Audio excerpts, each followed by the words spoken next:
Hi, everyone. Welcome to this first episode of Story Forward. I have with me Prakash Elumalai, who is an experienced data practitioner and data analytics professional with over 12 years' experience in this field, having worked across supply chain and human resource analytics. Thank you very much for being here with us here, Prakash. Thank you, Hemant. Very excited to be here.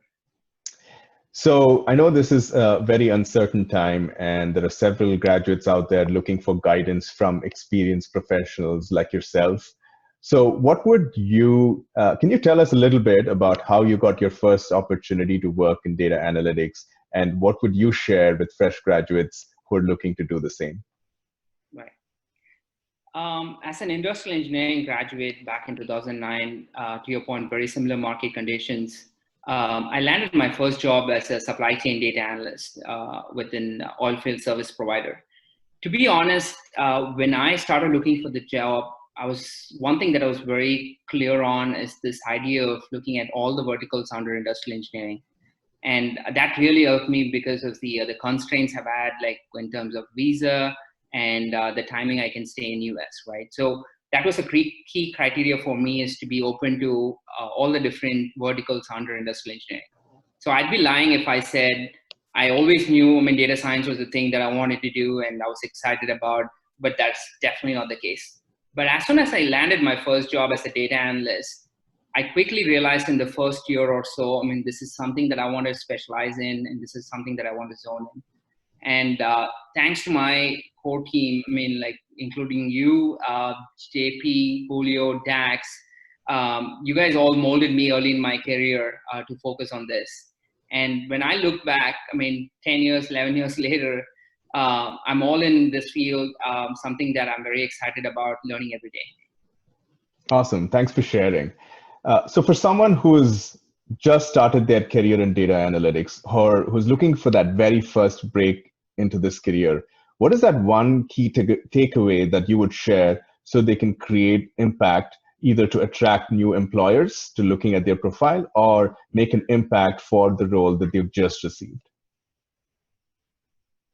So in my career, if I need to look at one big takeaway that I drive every day is to understand data in the lens that it has to be used in one of three ways. You need to use data, and if data is only useful if you can predict something better, automate something better, or drive an insight for your business.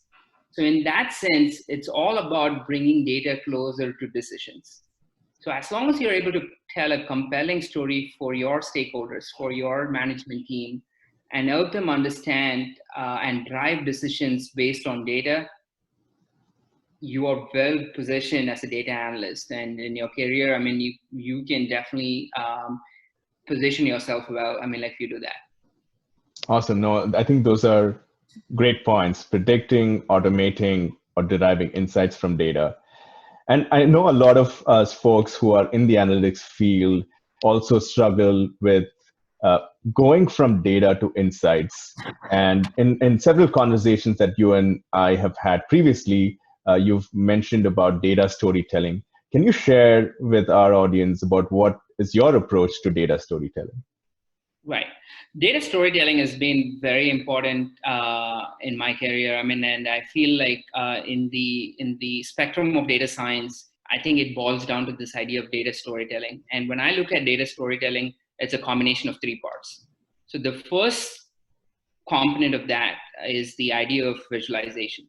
And the second component is narrative, and the third is the context. So it's all these three parts combined that helps you tell the right story. So when I was a supply chain analyst, when I was doing working with like different teams, the light bulb moment for me was when I learned how to tell the story beyond the visualization and being able to help understand the narrative and the context behind the data. I feel that part of it is truly an art. And I still shadow a lot of great minds in terms of learning how to do that. And in the most recent role as a talent analytics specialist, when I look at my conversations with my managers, in the last 5 years, every meeting has been centered around that very topic. My manager, where every conversation we start with the so what question, trying to understand what is the value proposition behind any data exercise. I think that is very, very important. And that frame of mind is going to be extremely important for somebody perceiving in this field. And I think I want to leave you with that idea of going beyond visualization to help explain your business and help understand the narrative and context behind the data. Those are extremely valuable points, especially the narrative and context. I think we often spend so much time in presenting the data, but that we often find very little time for putting it all together as in a narrative and share the context with key stakeholders. So thanks for sharing. I think that's very valuable. What trends should I be looking for in this space over the next 5 years? And you also talked about following some great minds. If you can throw some light into who could be good influences to follow in this space. Okay, so I'm going to tackle the first part of the question. When I look at sort of the next 5 years, I see two things happening. One, in the space of machine learning, I see democratization. All the way from the data engineering to this idea of data storytelling, there is going to be different components of that entire pipeline that's going to be automated. You already have proven examples in the market. I mean, like when you look at Data Robot, when you look at Microsoft, big and small players playing heavily into the space. I think as this continues to thrive, it goes back to my earlier point. The key differentiator is going to be one who's able to help understand all of this and being able to tell the best story to their business. So always focus on the narrative and context. I mean, especially with the low code environment, like in a lot of platforms automating this pipeline, it's very important for you to understand the data context and the use cases behind those to be successful in this space. The second area I feel that's going to thrive in the next 5 years is this idea of conversational analytics. We can see it happening in our personal lives. I mean, if you think about like voice engineering, you think about ambient computing, it's already disrupting a lot of things that we do day to day. So it's only a matter of time before this gets into the analytics space. And I think the opportunity is right now available for us to model like the best analyst out there. I mean, so you think about a supply chain analyst persona or a financial analyst persona. We can definitely today automate that persona in terms of being able to drive insights for the business.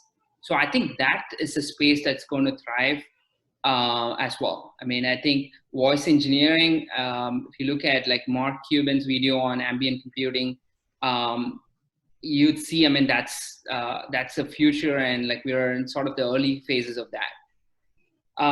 To answer your second question on influencers or videos that I look forward to, I think a key component of that is to understand where the market is headed.